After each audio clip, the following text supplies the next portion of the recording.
Good morning, good morning, good morning. I'm Reverend Tina Brown, and I am the Spiritual Education Minister here at Unity of Phoenix, and welcome, everybody. And I'm Jimmie Scott, Pastoral Care Minister, and my pleasure to welcome you here as well this morning. Our intention is that we engage in a conversation, a spiritual conversation between all of us so that we connect with that inner spirit within us and lift ourselves a little higher. So that's the intention for this morning's service. Reverend Richard is not here this morning because he's resting his spirit and his body, and he graciously handed this off to me, for which I am eternally grateful.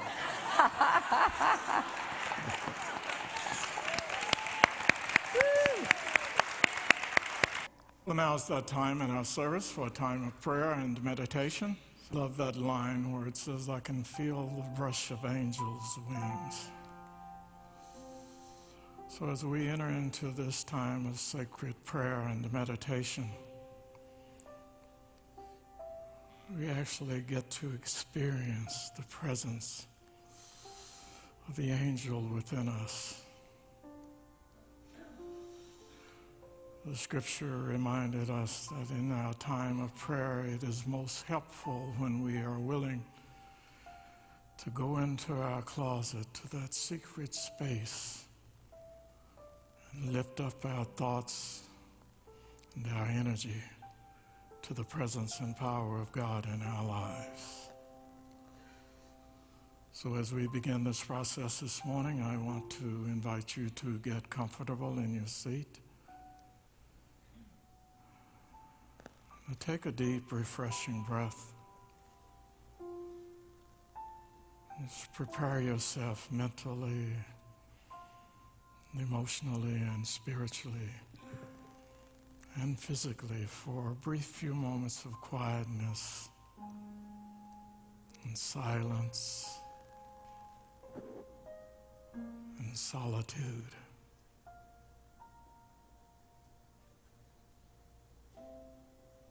So one more deep breath, and then for the next few moments, just be still.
What a joy it is to be able to actually feel the presence and the power of God's Spirit resonating within us, reaching out to bless everyone that is around us. And as it reaches out, it comes back right to us to bless us again, over and over and over and over and over again. Thank you, God, for your divine presence. Amen. Good morning again. So today we are winding up Reverend Miraj's 2-week trust series. Last week he discussed the importance of trusting oneself, and primarily doing so because you're worthy of that investment of time and of energy and of attention and of self-respect. And he also talked about trusting ourselves because, if for no other reason, we should always be the one person that we can depend on in life, because there are frequent times when there's only you. Being the oldest of 6 children, I had to figure that one out pretty early on. My 5 siblings came about 2 to 3 years apart, so there wasn't a whole lot of time for getting attention and teaching and anything else from my parents because they were busy doing other things. Yeah, somehow or another that didn't come out the way I wanted it. I'm actually starting to blush now.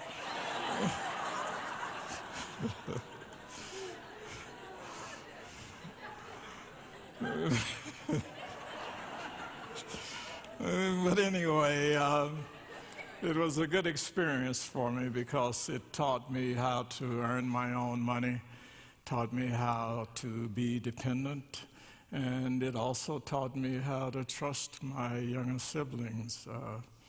The ones that are still alive, I have a great deal of trust and respect for them today. There are only 3 of us left out of those 6 children, and I'm the oldest, so that's not always a good space to be in sometimes, but on the other hand, I'm blessed by life itself. So, so this week we're going to talk about trusting not only in ourselves and trusting not only in God, but we're also going to talk about trusting other people and trusting life itself. So the one thing I know about us human beings is we have a tendency to overthink things a lot. So this trust issue is usually a pretty powerful thing for all of us. And if we overthink it, we get caught up in our own problems, we get caught up in our own beliefs about ourselves. And so quite frequently it comes to the point where we just have to stop and breathe and then step into whatever is in front of us to do. So we're dealing with these last 2, trust in life and trust in others. There's a great quote by William Shakespeare that I absolutely love. He says, "Love all, trust a few, and be willing and do wrong to none." So let me say that again. Love all, trust a few, and do wrong to none. That's a barometer I try to live by. And sometimes I do fairly well with it, and then there are other times in my life when I don't do it so well. And I started reading this book, and I have to say that I'm kind of blown away by it because there's a lot of good information in it. In chapter 8, The author explains it perfectly for me by using examples from her own life and examples from people that she'd worked with over the years. So let me read the quote from her that really stuck. She says, "What I have discovered in my own life, as well as from years of working with other people, is that our issue as human beings is not really trusting other people. Our core issue is trusting ourselves.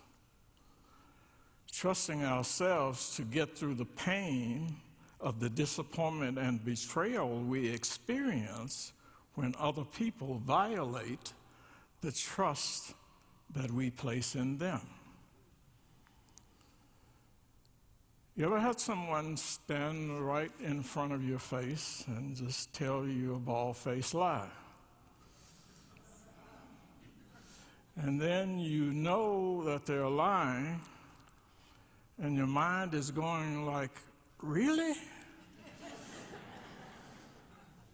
And all the while you're trying to figure out, okay, how do I respond to this with kindness and with love? And then all of a sudden you actually start feeling a little guilty about not believing them. So you start making up stories in your own mind to help make their lie more palatable to you. Now I want to ask you, how messed up is that?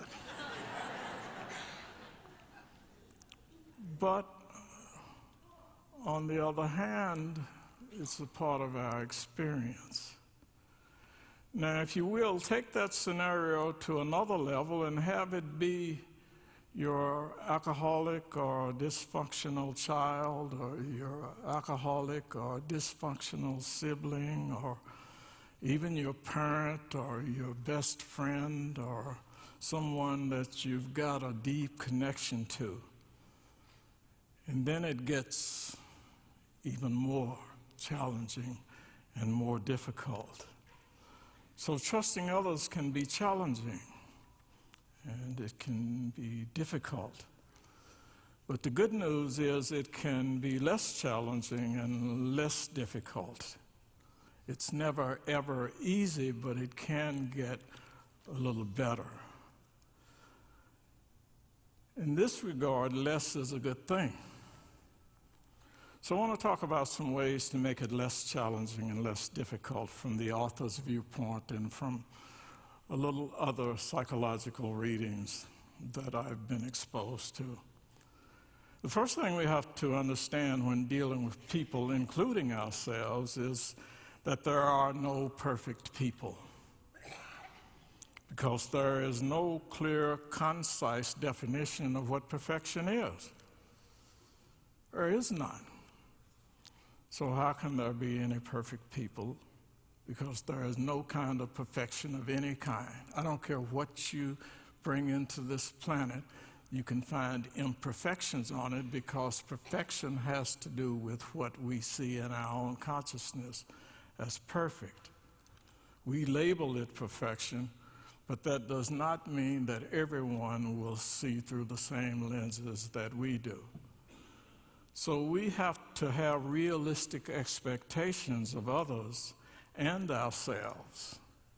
We have to be able to understand ourselves and others realistically. Now, I have a love and appreciation for people. I love quirky people, I love odd people, because I love myself and I'm quirky and odd. But I also know that I'm not everyone's cup of tea. And I also know that there are people who challenge me, who really make me have to dig deep in order to be able to deal with them. So I read this incredible quote by Maya Angelou, who had just a great way of turning a phrase. And I resonate with it about certain types of people that she said had irked her. She says, and I quote, "I don't trust people who don't love themselves, and then in turn tell me, 'I love you.'" And then she concludes it with this. She says, "There is an African proverb which says, 'Be careful when a naked person offers you a shirt.'"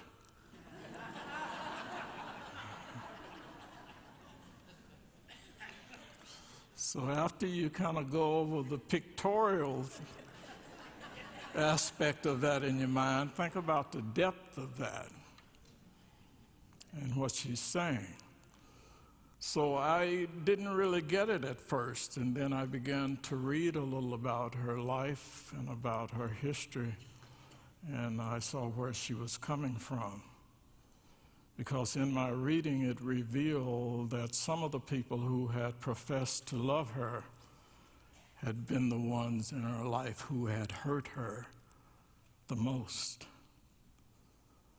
You know, we come from this spiritual Christian tradition in which the scriptures encourage us to love one another and to love our neighbor as ourselves.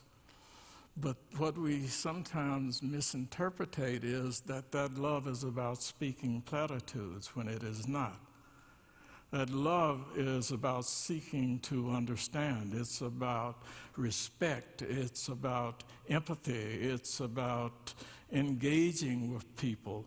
And those things lead us to trust, or they lead us to gaining a measured trust in others, to have the best response that we possibly can come up with in the moment when someone is doing something to us that we feel like is betraying our trust. So that's one thing we have to remember. The second thing about making it less challenging and less difficult for us is learning to trust anyone. We have to understand that that is a process that grows over time. And in that time, it requires of us that we really spend the time necessary to get to know people, that we remain open and receptive to being with them, and we remain open and receptive to their mistakes. And at the same time, being open and receptive to our own mistakes. It also means that we allow people the opportunity to grow and to change and to heal in our presence, even as we are growing and changing and healing in their presence. So it's reciprocal. It's always working for us and through us, but it's also working through that human connection that we have. And in those moments when people reveal that they are trustworthy or untrustworthy, we must accept the verdict at that point and then make a choice about the nature of the relationship that we want to have with them. And if we can't make a bona fide decision about that, then it's probably time for us to shake the dust off of our feet and to move on. The third thing about making trusting others less challenging and less difficult is taking a personal inventory. It's about taking a good, long, honest look at ourselves. And one author has presented some questions to ask. A, do I always keep my word? And if not, why not? So in thinking about that, the answer is sometimes because there are times when there are extenuating circumstances and we can't keep our word. God knows I've had enough of those in my life, and I'm sure many of you have had the same thing. But in those moments, we have to be gentle with ourselves. So we have to give others the same latitude. The second question to ask is, do you always tell the truth about what you want or what you need in your life? And know for myself there's times in my life when I have not been able to tell the truth about what it is I wanted or needed. I recall one particular time in my life when I worked for a gentleman who I admired and respected a lot, and I was having some difficulty meeting some of my goals, my work goals, and he had come to me and asked what was going on, and I told him nothing. And then I went home and I thought about telling that bald-faced lie, and I went back the next day and I told him I was having difficulty having confidence in certain kinds of circumstances and conditions. And so he gave me some tips to use, and I used those tips, and I was able to get better. And gradually over the years get better and better. But there are still times that it's difficult to say what I want or what I need. And so there's lessons in that for all of us. Third question, are you always respectful of your feelings, of the feelings and needs of others? And that's another challenging question, because generally we are self-motivated, so it's not easy to be respectful of the needs of others when you're thinking about yourself. Fourth question, have you always lived up to the trust and confidence others have placed in you? And I know I can answer that from myself. No, I have not. But it's something I continually work on. And then the last question, have you forgiven yourself for the instances when you have fallen short in your relationship with yourself and with others? So you see, trusting others is tough.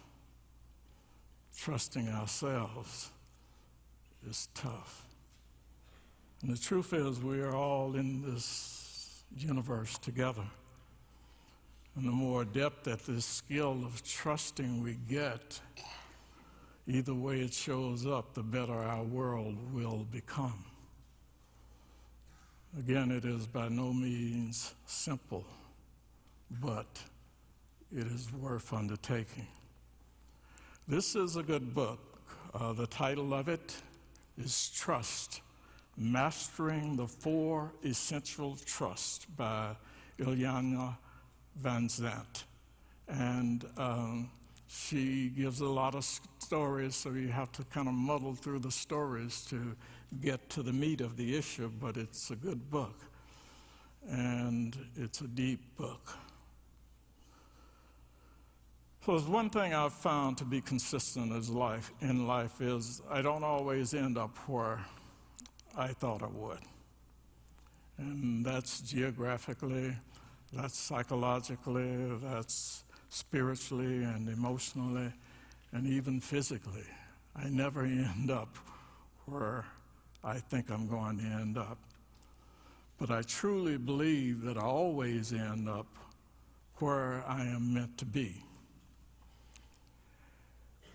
I occasionally joke that in my next life I'm going to marry Google or Siri or Microsoft's Cortana, because they always seem to have the easy answers, and I'm always looking for answers, and it's real easy to get on my little computer or tablet and Google in something and get an easy answer. And we human beings love having the right answer. But sometimes the right answer is not what we need. So mastering the four essential trusts: trust in yourself, trust in God, trust in others, and trust in life. I'd like to be able to tell you that if you did this diligently, everything will be smooth and easy and graceful. But that's probably not likely to happen. Sometimes stuff just happens and we have to deal with it. Sometimes opportunities present themselves to us and we have to take advantage of them. Whatever the process is in life, all of this comes back to how much do we trust ourselves. So I shared in the earlier service about a childhood experience. I come from a family where there was a lot of alcoholism and a lot of drinking. So I became familiar with alcohol pretty early in my life. And again, I'm the oldest of 6 children. I started when I was 13 years of age. I almost died twice before I was 20 from alcohol poisoning. So I didn't set a good example for my siblings. And I had a younger brother who was a great basketball player. He was 6'5", a solid rock, and had a lot of opportunities. But he had become so accustomed to alcohol that he couldn't take advantage of them. And that bothered me deeply because I wanted to help support him throughout his career. So he'd been in the process of asking me all the time for money to buy it, and I'd grudgingly give it to him, even though I knew he was lying about what he was asking me for money for. And then I started feeling guilty about wanting to say no. And so I finally had to build up the courage to do that. And I said no to him once, and he got pretty angry about it. And I was living out of town at the time, so, well, that's the way it's got to be. I went back to where I was living at the time and started thinking real deep about our relationship and about how I was going to be able to function within it. And I made some decisions that I was not going to be participating in a process where I was giving him stuff to self-destruct. So the next time I went home, he asked again, and I refused. And the weekend went by, I went back to work, and I received a call from my mother. And she informed me that he'd been to the doctor, and the doctor had told him that he was dying if he didn't stop. And so I started feeling even more guilty about not giving him the money. But I stood to my belief because I believed I was doing the right thing. About a year passed and he died. So it went a little deeper. And I still had to work on, did I do the right thing? Should I have trusted him more? And the answer I got was I did the right thing. Painful, tough, hard, but the right thing. So trust is a broad and vast and deep concept that is never, ever easy. But again, if we're willing to put in the energy and the effort and the work to do it to the best of our ability, we can create a better life for ourselves and our world.